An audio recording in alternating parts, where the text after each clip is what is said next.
Good morning, first grade. Today I'm going to read you one of my favorite books. It's called All the Places to Love. On the day I was born, my grandmother wrapped me in a blanket made from the wool of her sheep.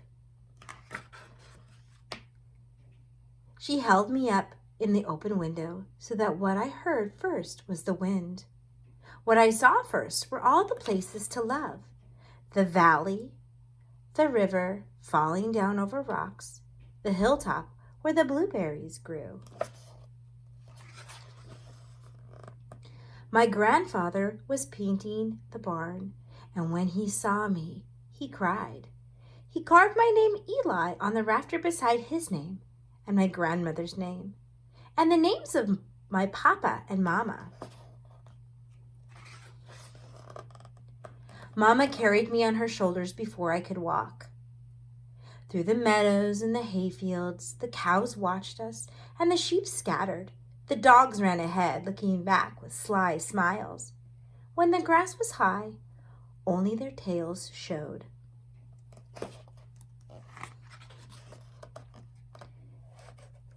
When I was older, Papa and I plowed the fields. Where else is the soil so sweet?" he asked. Once Papa and I lay down in the field holding hands, and birds surrounded us. Raccoons, black grackles, redwings, crows in the dirt swaggered like pirates. When we laughed, Papa put a handful of dirt in his pocket. I did too. My grandmother loved the river best of all the places to love. The sound like a whisper, she said, gathering in pools where trout flashed like jewels in the sunlight. Grandmother sailed little bark boats downriver to me with messages. "I love you, Eli," one said. We jumped from rock to rock to rock, across the river to where the woods began, where bunchberries grew under the pine needle path, and trillium bloomed. Under the beech tree was a soft round bed where a deer had slept. The bed was warm when I touched it. When spring rains came, the meadow turned to marsh. Cattails stood like guards and killdeers called. Ducks nested by marsh marigold, and the old turtle, his shell all worn, no matter how slow, still surprised me. Sometimes we climbed to the place Mama loved best, with our blueberry buckets and a chair for my grandmother, to the blueberry barren where no trees grew, the sky an arm's length away, where marsh hawks skimmed over the land and bears came to eat fruit. And wild turkeys left footprints for us to find, like messages. "Where else," said my mama, "can I see the sun rise on one side and the sun set on the other?" My grandfather's barn is sweet-smelling and dark and cool. Leather harnesses hang like paintings against old wood, and hay dust floats like gold in the air. Grandfather once lived in the city, and he once lived by the sea, but the barn is the place he loves most.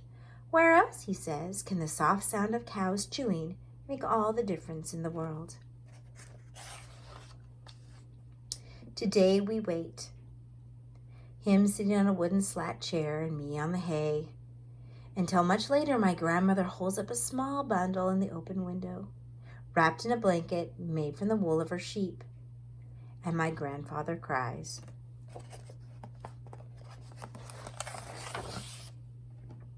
Together we carved the name Sylvie in the rafter, besides the names of my grandfather and grandmother, and my mama and papa, and me. My sister is born.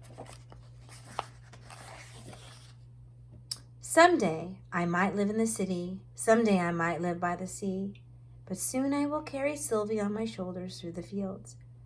I will send her messages down the river in small boats, and I will watch her at the top of the hill trying to touch the sky.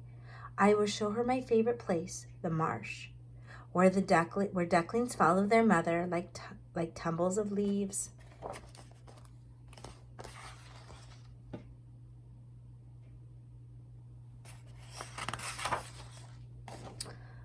All the places to love are here, I tell her, no matter where you may live. Where else, I say, does an old turtle crossing the path make all the difference in the world?